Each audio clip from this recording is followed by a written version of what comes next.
Captain Jake Morrison gripped the controls of the UES Pathfinder as the ship shook violently through the thick atmosphere of Kepler 442b. The planet looked peaceful from space, with its red deserts and strange crystal formations scattered across the surface. Earth scientists had spent months studying the data from orbital scans, and everything seemed normal. A routine mission, they said. Simple atmospheric readings, some surface mapping, and basic sample collection.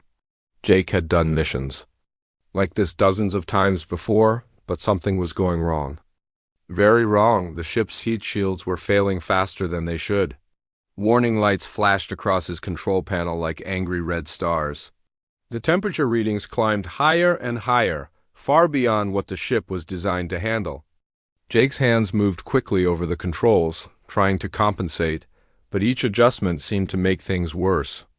"Come on, baby," he muttered to the ship, sweat beading on his forehead despite the air conditioning. "Stay with me." The Pathfinder was a good ship, built for exploration and designed to handle rough conditions. Jake had taken her through asteroid fields and solar storms without a problem, but this was different. The atmospheric entry was tearing the ship apart piece by piece. Behind him, the communication array sparked and died with a shower of sparks. The radio went silent, cutting off his connection to the orbital station where 12 scientists waited for his return. Dr. Lisa Parker had been monitoring his descent, her voice calm and professional over the come until the moment everything went dark. Now Jake was alone. The ship bucked and rolled as it fell through the planet's atmosphere. Jake fought to keep it level, but the steering was becoming sluggish. He could feel the Pathfinder dying around him, systems failing one by one. The main engines were overheating, the navigation computer was throwing error messages, and the hull was making sounds that no spacecraft should ever make. Through the forward viewport, Jake could see the desert rushing up to meet him, the red sand stretched out in all directions, broken by towering rock formations that looked like ancient monuments. And everywhere those strange crystal structures caught the light of the twin suns, throwing rainbow patterns across the landscape.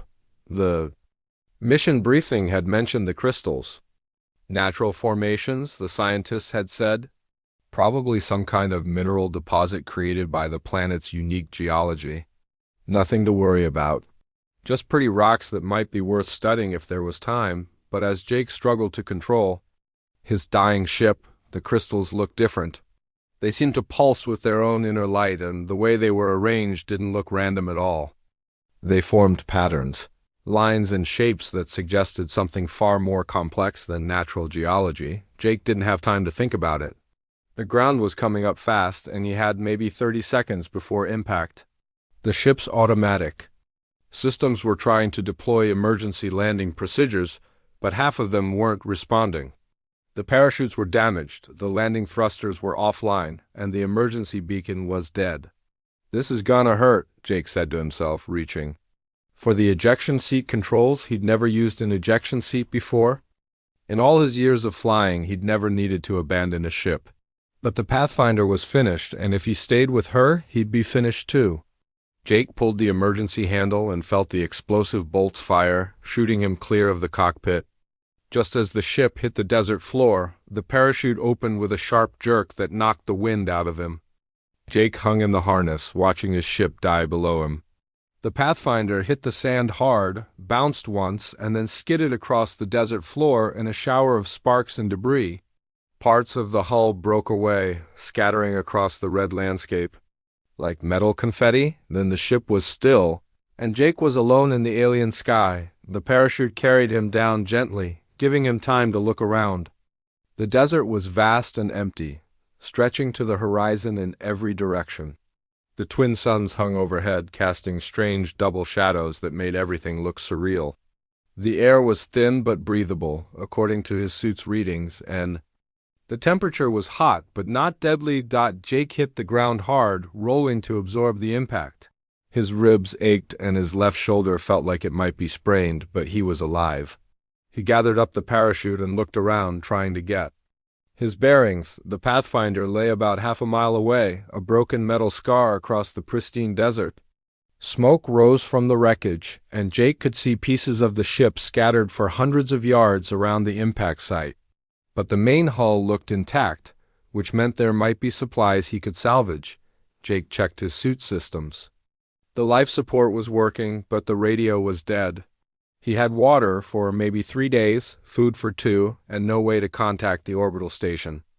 The emergency beacon in his suit was damaged in the ejection, its circuits fried by the electromagnetic pulse from the ship's dying systems. He was stranded. Jake started walking toward the wreckage, his boots sinking slightly into the soft red sand.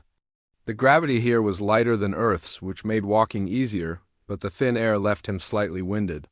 The twin suns beat down on him, and he could feel the heat building up inside his suit. As he walked, Jake noticed more details about the landscape. The crystal formations were everywhere, some as small as his fist, others as large as buildings. They seemed to grow out of the ground in clusters, their surfaces smooth and perfect. And the patterns they formed were definitely not random. Lines of crystals stretched across the desert floor, connecting larger formations in a network that looked almost like a circuit board. Jake reached the Pathfinder and began assessing the damage. The ship was a total loss. Her hull cracked open like an egg, but the cargo bay had survived relatively intact, and Jake was able to salvage several important items. Emergency rations, water purification tablets, a portable shelter, and most importantly, a damaged but functional scanner. The scanner was military grade, designed to analyze everything from atmospheric composition to mineral content. Jake powered it up and was relieved to see it still worked, though several of its sensors were offline. He ran a quick scan of the immediate area, looking for anything that might be useful. The results were strange. The scanner detected the expected minerals and atmospheric gases, but there were also energy readings that made no sense. The crystal formations weren't just pretty rocks. They were giving off some kind of low-level electromagnetic field, and the patterns in the readings suggested they were all connected somehow. Jake frowned at the display. This wasn't in the mission briefing. According to Earth scientists, this planet was geologically stable with no unusual energy signatures. But the scanner was clearly detecting something that shouldn't be there. He looked around the desert again, this time with new eyes. The crystal formations suddenly seemed less like natural formations and more like technology. Ancient alien technology that had been sitting in this desert for who knew how long. Jake felt a chill despite the heat. If the crystals were artificial, then this planet wasn't as empty as Earth scientists had thought. Someone or something had been here before, and they'd left behind structures that were still active after all this time. The twin suns were starting to set, painting the sky in shades of orange and purple. Jake realized he was about to experience his first alien night, and he had no idea what that would bring. The mission briefing had mentioned that the planet's day-night cycle was longer than Earth's, but the exact details were unclear. Jake set up his portable shelter near the wreckage and began preparing for whatever the night might bring. But as he worked, he couldn't stop thinking about the crystals and their strange energy patterns. Something was very wrong with this planet, and he was beginning to suspect that his crash hadn't been an accident after all. Jake woke to the sound of wind howling across the desert. The alien night had been longer than he expected, nearly 16 hours of darkness under strange stars he didn't recognize. His portable shelter had held up well, but the temperature had dropped much lower than the mission briefing had predicted. His breath had turned to fog inside the shelter, and frost had formed on the walls. Now the twin suns were rising again, painting the red sand in shades of gold and orange. Jake packed up his shelter and checked his supplies. He had enough water for 2 more days, maybe 3 if he was careful. The food would last about the same. His scanner was still working, though its battery was getting low. Jake decided to explore the area around the crash site more carefully. The crystal formations had puzzled him since his arrival, and he wanted to understand what they were before he tried to figure out how to get rescued. The scanner readings from the day before still bothered him. Natural crystals shouldn't give off electromagnetic fields like that. He walked away from the Pathfinder wreckage, following one of the crystal lines that stretched across the desert floor. The formations were even more complex than he'd first realized. Some crystals were tall and thin like spears, others were broad and flat like tables. They came in different colors, too, ranging from clear white to deep blue to a strange purple that seemed to shift and change as he looked at it. Jake stopped at a particularly large crystal cluster and ran his scanner over it. The energy readings were stronger here, and the scanner detected something else. The crystals weren't solid all the way through. They had hollow spaces inside, chambers and passages that formed a complex internal structure. What the hell? Jake muttered, studying the scanner display. He moved to another cluster and got the same results. The crystals weren't just giving off energy. They were structured like they had been designed, built, grown, maybe, but definitely not natural. Jake followed the crystal line for nearly a mile, taking scanner readings every few hundred yards. The pattern became clearer as he walked. The crystals formed a network that covered the entire area, with larger formations connected by lines of smaller ones. It looked like a city, or at least the skeleton of one dot. Then Jake saw something that made him stop dead in his tracks, rising out of the desert. About 2 miles away was a structure that definitely wasn't natural. It was tall and slender, like a tower or spire, but its surface was covered in the same crystal material as the formations around him. The scanner picked up strong energy readings from that direction, much stronger than anything he'd detected so far. Jake started walking toward the tower, his excitement growing with each step. This was it. This was proof that the planet wasn't empty, that someone or something had been here before. The mission briefing had been wrong. Dead wrong. As he got closer, Jake could see that the tower wasn't alone. There were other structures partially buried in the sand, their tops barely visible. Above the dunes, what he'd thought was empty desert was actually a buried city, hidden beneath centuries of windblown sand. The tower itself was about 100 feet tall, its surface covered in intricate patterns that seemed to shift and move when he looked at them directly. The crystal material was translucent, and Jake could see shapes and structures inside, like looking into a cloudy gem. Jake circled the base of the tower, looking for some kind of entrance. The scanner showed that the structure extended deep underground with multiple levels and chambers. Whatever this place was, it was big. Much bigger than what he could see from the surface. On the far side of the tower, Jake found what he was looking for. A section of the crystal wall was different from the rest, darker and more opaque. When he touched it, the material felt warm, almost alive. The scanner showed that this section was thinner than the rest, and there were hollow spaces just behind it. Jake pulled out his emergency kit and found a small cutting tool. It was designed for cutting through metal in case of emergency, but it might work on the crystal material. He activated the tool and touched it to the dark section of wall.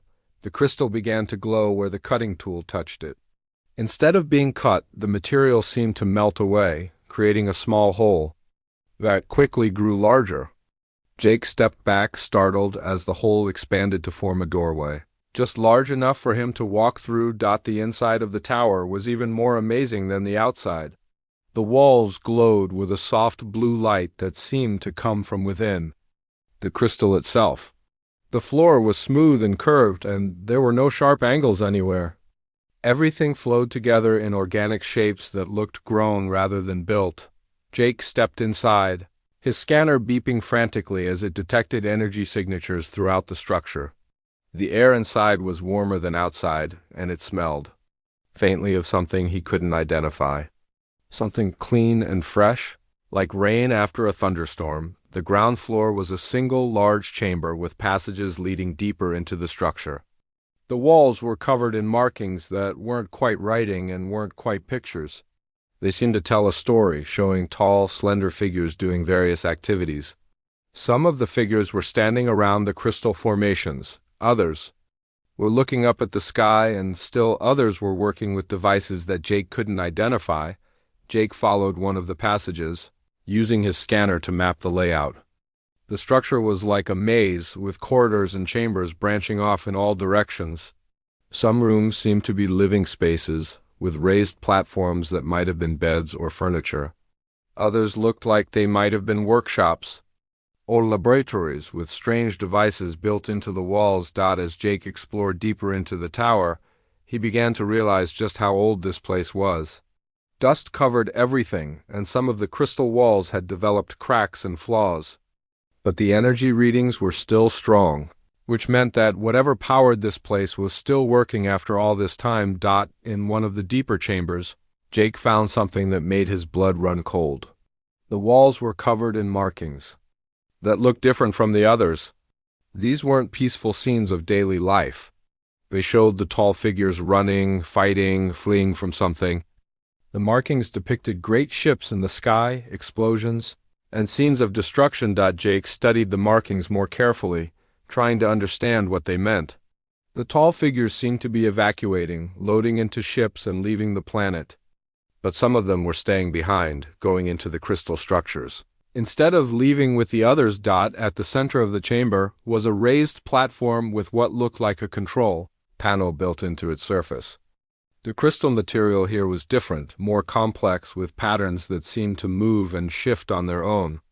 Jake approached carefully, his scanner showing massive energy readings from the platform. When he got close enough, the platform began to glow. The patterns in the crystal surface became brighter and more active, and Jake could hear a faint humming sound that seemed to come from everywhere at once. The markings on the walls began to glow too, and suddenly Jake could see them more clearly. The scenes weren't just random pictures. They were telling a specific story. The tall figures had lived here for a long time, building their crystal cities and living in harmony with their world. But then something had come from the stars, something terrible that had forced them to flee. Most of them had escaped, but some had chosen to stay behind, hiding in the crystal structures until the danger passed. Jake felt a chill as he realized what he was looking at. This wasn't just an abandoned city. It was a shelter, a place where the original inhabitants had hidden from something so terrible that they'd been willing to abandon their entire world rather than face it. And if they'd hidden here, there was a chance they might still be here. Jake left the chamber and continued exploring, his scanner leading him deeper into the underground complex. The passages seemed to go on forever, connecting to other towers and structures buried beneath the sand. This wasn't just a city, it was an entire civilization, hidden beneath the desert for who knew how long. As he walked, Jake began to notice something else. The air was getting fresher, and the temperature was more comfortable. The energy readings on his scanner were getting stronger too, as if he was approaching the source of whatever powered this place. Finally, Jake reached a chamber that was different from all the others. It was huge, with a ceiling that disappeared into darkness above. The walls were lined with what looked like alcoves or niches, each one containing a crystal pod about the size of a coffin. And inside the pods, Jake could see shapes that looked disturbingly familiar. The tall figures from the wall markings were here, lying motionless in the crystal pods. But they weren't dead. Jake's scanner showed life signs, faint but steady. They were sleeping or maybe suspended somehow, waiting for something. Jake approached one of the pods and looked inside. The figure was tall and slender, just like the markings, with pale blue skin and large dark eyes. It was wearing some kind of fitted garment that seemed to be made of the same crystal material as the structures around them. As Jake studied the sleeping figure, he realized that his presence in the chamber was causing changes. The pods were beginning to glow more brightly, and the humming sound was getting louder. Jake watched in amazement and terror as the crystal pods began to glow brighter. The humming sound grew louder, filling the chamber with a deep vibration that he could feel in his bones. The sleeping figures inside the pods were starting to move, their chests rising and falling more quickly as if they were waking from a very deep sleep. Jake stepped back toward the chamber entrance, ready to run if necessary. He had no idea what these creatures were like when they were awake, or how they might react to finding a human in their hidden city. The wall markings had shown them as peaceful, but that was before whatever disaster had forced them into hiding. One of the pods near the center of the chamber was glowing more brightly than the others. The crystal surface began to change, becoming more transparent, and Jake could see the figure inside more clearly. It was tall and slender like the others, but there was something different about it. The creature's skin had a slight shimmer to it, and its clothing seemed more elaborate than what the others wore. The pod made a soft hissing sound, and the crystal surface began to dissolve, turning into a fine mist that disappeared into the air. The figure inside sat up slowly, its large dark eyes opening for the first time in centuries. It looked around the chamber with confusion, as if trying to remember where it was. Then its eyes found Jake. The creature stared at him for a long moment, its expression unreadable. Jake held very still, afraid that any sudden movement might be seen as a threat. The creature's eyes were larger than human eyes, and they seemed to hold an intelligence that was both alien and familiar. Slowly, the creature climbed out of the pod. It was even taller than Jake had thought, at least 7 feet high, with long limbs and graceful movements. Its skin was pale blue, like ice in moonlight, and its hair was white and fine, almost like spun silver. It wore a fitted garment that seemed to be made of the same crystal material as the city, but it moved like fabric. The creature approached Jake slowly, its movements careful and deliberate. When it was about 10 feet away, it stopped and tilted its head, studying him with those large, dark eyes. Then it did something that Jake didn't expect. It held up one hand, palm facing outward, in what seemed like a gesture of peace. Jake raised his own hand in response, hoping he was interpreting the gesture correctly. The creature's expression changed, and what might have been relief crossed its face. It spoke then, its voice soft and musical, but the words were unlike anything Jake had ever heard. When Jake didn't respond, the creature tried again, this time with different sounds. Jake shook his head, trying to indicate that he didn't understand. The creature seemed to think for a moment, then it did something that made Jake's eyes widen in surprise. It reached out with one long finger and touched Jake's forehead, just above his eyebrows. The touch was warm and gentle, but suddenly Jake's mind was filled with images and sensations that weren't his own. He saw the crystal city as it had been long ago, full of life and activity. He saw the tall figures who he now understood were called the Veltar, living in harmony with their world. The images came faster now, showing him the history of this place. The Veltar had been an ancient race, far older than humanity, with technology that seemed like magic. They had built their crystal cities not just on this world, but on many worlds throughout the galaxy. They had been explorers and teachers, sharing their knowledge with younger races and helping them develop their own civilizations. But then something had come from the deep space between the stars. The images showed creatures that were hard to look at directly, beings of shadow and hunger that consumed everything they touched. The Veltar called them the Devourers, and they had swept across the galaxy like a plague, destroying world after world. The Veltar had fought them, using weapons of light and energy that could shatter planets. But the Devourers were too many. And too strong? One by one, the crystal cities had fallen, their inhabitants either killed or worse, transformed into something that served the Devourers. This world had been one of the last to fall. The Veltar here had fought bravely, but they knew they couldn't win. Most of them had escaped to the stars, fleeing to distant galaxies where the Devourers might not follow. But some had stayed behind, volunteering to go into the crystal pods and wait, hoping that someday the Devourers would move on and it would be safe to wake up. The creature, who Jake now understood was named Kale, had been one of those who stayed. He was a guardian, a protector whose job was to watch and wait. The pods had been designed to keep them alive for thousands of years, waiting for the day when the Devourers left or when new life evolved on the world. Jake felt Kale's surprise and wonder as the images continued. Kale was seeing Jake's memories, too, learning about humanity and Earth. He saw human cities and spacecraft, human art and music, human wars and peace. He saw the long journey that had brought Jake to this world, and he understood that humanity was still young, still learning about the galaxy around them. When the connection ended, both Jake and Kale stepped back, overwhelmed by what they had shared. Jake's head was spinning with new knowledge, and he could see that Kale was equally affected.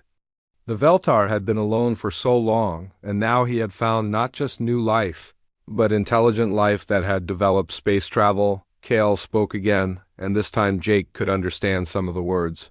The mental connection had left him with a basic understanding of the Veltar language, enough to communicate simple ideas.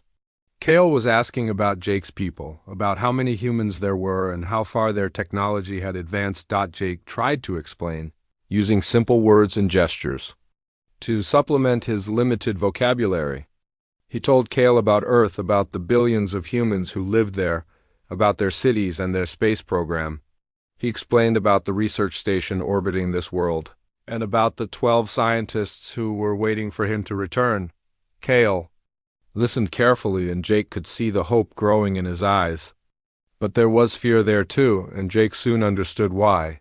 The Devourers weren't gone. They were still out there, moving from galaxy to galaxy, consuming worlds and civilizations. And they were heading toward Earth? The images Kale shared were terrifying. The Devourers didn't just kill their victims. They absorbed them, turning their knowledge and abilities into weapons to use against other worlds. Every race they conquered made them stronger, more dangerous. The Veltar had been advanced beyond human understanding, and even they hadn't been able to stop the Devours. Jake felt a chill as he realized what this meant. Humanity was in terrible danger, and they didn't even know it. The Devourers might already be on their way to Earth, drawn by human radio signals and space travel, and when they arrived, humanity would be as helpless as the Veltar had been. But Kale showed him something else, something that gave Jake hope. The Veltar hadn't been completely defeated. Their survivors were still out there, hidden in distant galaxies, waiting for the right time to return, and they had left guardians like Kale behind, not just to watch for the Devourers, but to help any new intelligent life that might emerge. Jake's crash hadn't been an accident. The Veltar technology had been monitoring human space travel for years, watching humanity's progress. When Jake's ship had entered the atmosphere, the ancient systems had guided it to this place, ensuring that Jake would find the hidden city and make contact with Kayla. Explained that the Veltar had been waiting for a race like humanity to emerge. The Devourers were still out there, but they moved slowly, taking time to fully consume each galaxy before moving on to the next. There might be enough time to prepare Earth for their arrival, if humanity could learn quickly enough, but first, Kale needed to know more about human nature. The Veltar had been peaceful by nature, which had made them vulnerable to the Devourers' attacks. Humanity was different, more aggressive, more adaptable. These traits might make them better suited to fight the Devourers, but they also made them dangerous. Kale showed Jake more images, these ones of other races the Veltar had tried to help. Some had been too peaceful, unable to defend themselves when the Devourers came. Others had been too aggressive, turning the Veltar weapons against their own people or against the Veltar themselves. Finding the right balance was crucial. Jake realized that this was a test. Kale was trying to determine whether humanity could be trusted with the knowledge of the Devourers and the weapons needed to fight them. The decision he made here could determine the fate of his entire species. As Jake considered his response, other pods in the chamber began to open. More Veltar were waking up, drawn by the activity and the presence of a new intelligence. They emerged from their crystal pods slowly, their movements careful and deliberate as they adjusted to being awake after centuries of sleep. But Jake's attention was focused on Kale. The Guardian was waiting for his answer, and Jake could feel the weight of the decision pressing down on him. What he said next would determine whether humanity would have the chance to prepare for the coming storm, or whether they would face the Devourers alone and unprepared. Jake looked into Kale's large, dark eyes and knew that he had to make a choice. That would affect not just his own life, but the lives of every human being on Earth. Jake looked around the chamber as more Veltar emerged from their crystal pods. Each one was tall and graceful like Kale, with the same pale blue skin and large dark eyes. They moved slowly, still adjusting to being awake after so many centuries of sleep. Some looked confused, others seemed frightened, and a few watched Jake with obvious curiosity. Kale spoke to the others in their musical language, explaining what had happened. Jake could understand some of the words now, thanks to their mental connection. Kale was telling them about Earth and humanity, about Jake's crash and what it might mean for both their species. The other Veltar listened carefully, their expressions changing as Kale shared what he had learned. Some seemed hopeful, others worried. One of them, an older-looking female with silver markings on her forehead, approached Jake and studied him closely. She spoke to Kale in rapid words that Jake couldn't follow. Kale turned back to Jake, his expression serious. Through their limited, shared language and more mental images, he began to explain the choice that Jake faced. It wasn't a simple decision, and the consequences would affect millions of lives. The first option was straightforward but dangerous. Jake could activate a beacon that would call the research station down to the planet. The 12 scientists aboard would land and discover the Veltar city. Humanity would learn about the advanced alien civilization and their technology. Earth's governments would send more ships, more people, and soon the secret would be out. But activating the beacon would also send a signal into space that the Devourers might detect. They were still far away, perhaps centuries of travel time, even at their incredible speeds. But they had ways of sensing new civilizations, especially ones that had just made contact with advanced technology. The beacon might bring them to Earth much sooner than they would have arrived naturally. The second option was safer but required a terrible sacrifice. Jake could choose to stay on the planet learning from Kale and the other Guardians. He would help them prepare defenses and maybe find a way to warn Earth gradually, carefully. But this would mean letting the research station believe he had died in the crash. His friends and family would mourn him, never knowing he was alive. Jake thought about Dr. Lisa Parker and the other scientists waiting in orbit. They had probably given up hope by now. His ship had been missing for 2 days and without any signal. From his emergency beacon, they would assume he was dead. The thought of letting them continue believing that made his chest ache, but he also thought about Earth, about the billions of people who had no idea what was coming for them. Children playing in parks, families having dinner together, scientists working to unlock the secrets of the universe. All of them blissfully unaware that somewhere in the darkness between the stars, something was moving toward them with the intent to consume everything they had ever known or loved. Kale showed him more images of what the Devourers had done to other worlds. Cities turned to ash, oceans boiled away, entire populations either killed or transformed into mindless servants. The Devourers didn't just destroy civilizations. They erased them completely, leaving nothing behind but empty rocks floating in space. The female Veltar with the silver markings spoke to Kale again, her voice urgent.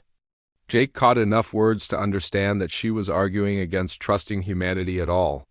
She believed that humans were too young, too aggressive, too unpredictable. Better to let them develop naturally for a few more centuries before making contact. But Kale disagreed. He shared more of what he had seen in Jake's mind, showing the others human courage and ingenuity. He spoke of human artists and explorers, of people who sacrificed themselves to save others, of the drive that had brought humanity to the stars despite all the obstacles they faced. Jake listened to the debate and realized that the Veltar were just as divided about what to do as he was. They had been waiting for so long that some of them were afraid to act at all. Others wanted to take immediate action, regardless of the risks. As the Veltar continued to argue, Jake found himself thinking about a third option. Neither Kale nor the others had mentioned it, but Jake could see possibilities that they hadn't considered.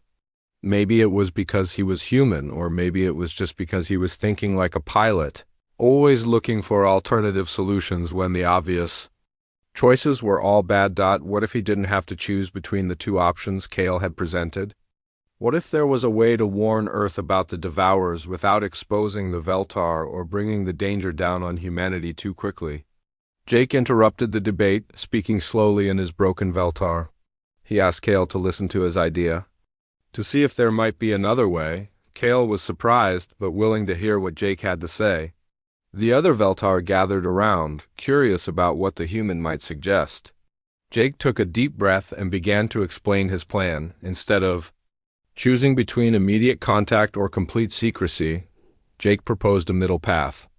He would return to the research station with a carefully prepared story. He would tell them about finding ancient ruins and artifacts, evidence of an extinct civilization that had once lived on this world. The official report would describe the Veltar as having died out long ago, victims of some natural disaster, but secretly, Jake would work with a small group of trusted humans to prepare for the real threat. He would identify scientists and military leaders who could handle the truth, people who could begin developing defenses without causing panic or attracting the attention of the Devourers. Kale would give Jake some Veltar technology devices that looked like simple artifacts but contained advanced capabilities. A communication device that could reach across vast distances, scanners that could detect Devourer activity, maybe even some basic weapons that could be reverse engineered. The plan was risky and would require incredible deception. Jake would have to live with the knowledge of what was coming while pretending to be a normal explorer who had made an interesting archaeological discovery. He would have to slowly, carefully prepare humanity for a war they didn't know was coming, but it might give Earth the time it needed. Instead of having a few decades to prepare, humanity might have a century or more. And instead of facing the Devourers alone, they might have Veltar allies and technology to help them. Kale considered the proposal carefully, sharing it with the other Guardians through their mental connections. Jake could see the debate continuing, silently among them, their expressions changing as they weighed the possibilities. The female with the silver markings was still skeptical. She worried that humans couldn't be trusted to keep such a secret, that the knowledge would eventually leak out and cause the very problems they were trying to avoid. She also pointed out that giving primitive humans advanced technology was dangerous, that they might use it against each other instead of preparing for the Devourers. But another Guardian, a male with intricate blue patterns on his arms, supported Jake's idea. He had lived through the last days of the Veltar civilization, and he remembered how their peaceful nature had made them vulnerable. Humanity's aggressive instincts might be exactly what was needed to fight the Devourers. Kale asked Jake about the humans he would trust with the truth. How would he choose them? How could he be sure they wouldn't betray the secret or misuse the technology? Jake thought about the people he knew, the scientists and explorers he had worked with over the years. Dr. Parker was brilliant and level-headed, but could she handle knowing about the Devourers? Commander Rodriguez at the space station was tough and experienced, but would he believe such an incredible story? The truth was, Jake wasn't sure. He would have to choose carefully, watching for people who showed the right combination of intelligence, courage, and discretion. It would take time, maybe years, to build a network of people who could be trusted with the secret, but humans were good at keeping secrets when they had to. During Earth's wars, resistance fighters had hidden from enemies for years without being detected. Scientists had worked on classified projects that remained secret for decades. If Jake chose the right people and trained them properly, it could work. Kale showed Jake something that surprised him. The Veltar had been monitoring human communications for longer than Jake had realized. They had recordings of human radio, broadcasts, television shows, internet traffic. They had been studying human nature for decades, trying to understand what kind of species humanity really was. What they had found was both encouraging and troubling. Humans were indeed aggressive and warlike, but they were also capable of incredible cooperation when faced with a common threat. They could be cruel and selfish, but they could also sacrifice everything for people they loved. They were contradictory and unpredictable, which made them dangerous but also gave them potential that other races lacked. The final decision came down to trust. Did the Veltar trust Jake enough to give him the tools he needed? Did Jake trust himself to use those tools wisely? Kale made the choice for all of them. He had seen into Jake's mind and felt his genuine desire to protect both species. The human had risked his life to explore an unknown world, and now he was willing to risk everything again to save both Earth and what remained of the Veltar civilization. The Guardians would help him. They would give him the technology he needed and teach him how to use it. Kale led Jake deeper into the Crystal City, past chambers filled with sleeping Veltar and rooms full of technology that Jake couldn't begin to understand. The walls here were different, covered in moving patterns that seemed to respond to their presence. Jake realized they were walking through some kind of computer system. A living machine built into the very structure of the city. They stopped in a circular chamber, where the walls were lined with crystal shelves holding various objects. Some looked like tools, others like works of art. Everything had the same flowing, organic design that characterized Veltar technology. Kale moved among the shelves, selecting items with careful consideration. The first thing Kale showed Jake was a small crystal pendant, no bigger than a coin. When Kale placed it in Jake's palm, it felt warm and seemed to pulse with its own heartbeat. Through their mental connection, Kale explained that this was a communication device that could reach across the galaxy instantly. It would allow Jake to stay in contact with the Guardians no matter how far away he traveled. The second item was a scanner that looked like a simple crystal rod. It was much more advanced than the military scanner Jake had salvaged from his ship. This device could detect Devourer technology from tremendous distances, even when it was trying to hide. It would give humanity early warning if the Devourers came sooner than expected. The third item made Jake's eyes widen with surprise. It was a weapon, though it looked nothing like any weapon he had ever seen. It appeared to be just a smooth crystal sphere, but Kale showed him how it could project beams of pure energy powerful enough to cut through solid rock. More importantly, it was one of the few weapons that could actually hurt the Devourers. Kale explained that these items would appear to be simple artifacts to anyone who didn't know their true nature. Human scientists would study them and probably conclude they were decorative objects or primitive tools. Only Jake would know what they really were and how to activate them, but along with the gifts came a warning. Kale showed Jake images of what had happened to other races who had received Veltar technology too quickly. Some had used it to wage war against their neighbors. Others had become dependent on it, losing the drive to develop their own innovations. The technology had to be introduced gradually, carefully, so that humanity could grow into it rather than being overwhelmed by it. Jake understood the responsibility he was taking on. He would have to be patient, perhaps spending decades slowly, building a network of trusted allies. He would have to watch for signs that humans were misusing the knowledge, ready to step back if necessary.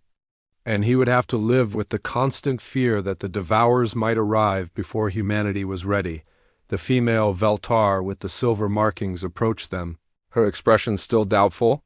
She spoke to Kale in rapid words that Jake couldn't follow, but her tone was clearly argumentative. Kale listened patiently, then turned to Jake to translate.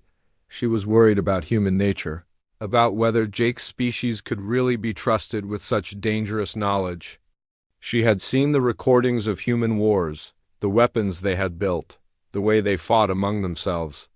How could they be expected to unite against a common enemy when they couldn't even maintain peace on their own world? Jake thought about her concerns, and he had to admit she had a point. Humans were violent and often selfish. They did fight wars over resources and ideologies. They had built weapons capable of destroying their entire planet. But they had also shown the ability to cooperate when faced with existential threats. Jake tried to explain this to the female guardian, using simple words and mental images. He showed her how humans had worked together during natural disasters, how they had shared knowledge and resources when facing diseases or environmental challenges. He tried to convey the human capacity for growth and change, the way his species could learn from their mistakes and become better. The guardian listened, but remained skeptical. She asked Jake a question that chilled him to the bone. What would he do if humanity failed the test?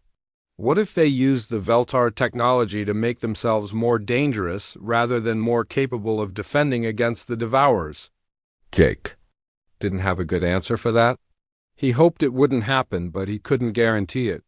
All he could promise was that he would do everything in his power to guide humanity in the right direction. Kale made the final decision. Despite the risks, despite the doubts of some of the other Guardians, he believed that Jake and his species deserved a chance. The alternative was to let humanity face the Devourers completely unprepared, which would certainly lead to their extinction. Now came the hard part. Jake had to figure out how to return to the research station with his cover story intact. His ship was destroyed, his emergency beacon was dead, and he had been missing for 3 days. The scientists in orbit would have given up searching for him by now. Kale had a solution for that too. The Veltar had salvaged pieces of Jake's ship and used their technology to build a small escape pod. It would look like something Jake had cobbled together from wreckage, a desperate attempt to reach orbit that had somehow succeeded. The pod would have just enough fuel to reach the research station with no room for passengers except Jake himself. Jake spent the next several hours learning how to use the Veltar devices. The communication pendant had to be activated by touching it in a specific pattern while thinking about the person he wanted to contact. The scanner required a mental command to function, disguising its readings as natural electromagnetic phenomena. The weapon was the most dangerous, requiring both physical and mental preparation to avoid accidentally destroying something important. As Jake prepared to leave, more Guardians gathered to see him off. Some were still suspicious, others seemed hopeful, and a few appeared frightened by what they were attempting. Jake could understand their fear. They were trusting the fate of both species to a human they had just met. Based on little more than Kale's intuition and a brief mental connection, Kale walked with Jake to the chamber where the escape pod waited. It was a strange-looking craft, clearly built from salvaged materials but incorporating Veltar technology that would be invisible to human sensors. Jake would have to pilot it manually, without any assistance from automated systems. Before Jake climbed into the pod, Kale shared one final set of images with him. These showed the locations of other Guardian outposts throughout the galaxy, hidden refuges where Veltar survivors waited for word that it was safe to emerge. If Jake succeeded in preparing humanity for the Devourer threat, these outposts would become allies and sources of additional technology and knowledge. But Kale also showed Jake something darker. The Devourers were closer than they had initially thought. Recent observations suggested that they had consumed a star system only 50 light-years from Earth. At their current rate of expansion, they might reach human space within 2 centuries, rather than the millennia the Guardians had originally estimated. Jake felt the weight of time pressing down on him. 200 years seemed like a long time, but it would pass quickly when measured against the task of preparing an entire civilization for war. He would have to work fast, but not so fast that he made mistakes that could doom both species. Jake climbed into the escape pod and activated its systems. The Veltar technology integrated seamlessly with the salvaged human components, creating a vessel that was far more capable than it appeared. As the pod lifted off from the Crystal City and rose through the planet's atmosphere, Jake took one last look at the ancient structures below. The research station came into view as Jake approached orbit. It was a sleek, modern vessel that looked tiny and fragile compared to the vast ruins he had just left behind. Jake could see the excitement among the crew as they detected his approach. They had given him up for dead, and his miraculous return would be the story of the century. Jake activated his radio and heard Dr. Parker's voice, filled with relief and amazement. She was asking a dozen questions at once, wanting to know how he had survived, where he had been, what had happened to his ship. Jake took a deep breath and began telling his carefully prepared story about discovering ancient ruins and barely escaping with his life. As the research station pulled his pod into its docking bay, Jake touched the crystal pendant hidden beneath his shirt. He could feel Kale's presence across the void, a reminder that he was no longer alone in his knowledge of what was coming. The Veltar Guardians would be watching and waiting, ready to help when the time came. But for now, Jake had to play his part. He had to be the lucky explorer who had made an incredible archaeological discovery, not the man who carried the fate of 2 species in his hands. He had to begin the slow, careful process of preparing humanity for a war they didn't know was coming. The hardest part wouldn't be the deception or the responsibility. It would be the loneliness of carrying such a tremendous secret, knowing that the people he cared about were living their lives in blissful ignorance of the danger approaching from the stars. Jake looked up at the stars, visible through the stations. Viewports, no longer seeing them as points of light but as a vast battlefield where humanity would soon have to prove itself worthy of survival. The crash that had brought him to the desert world hadn't been just an accident he had survived alone.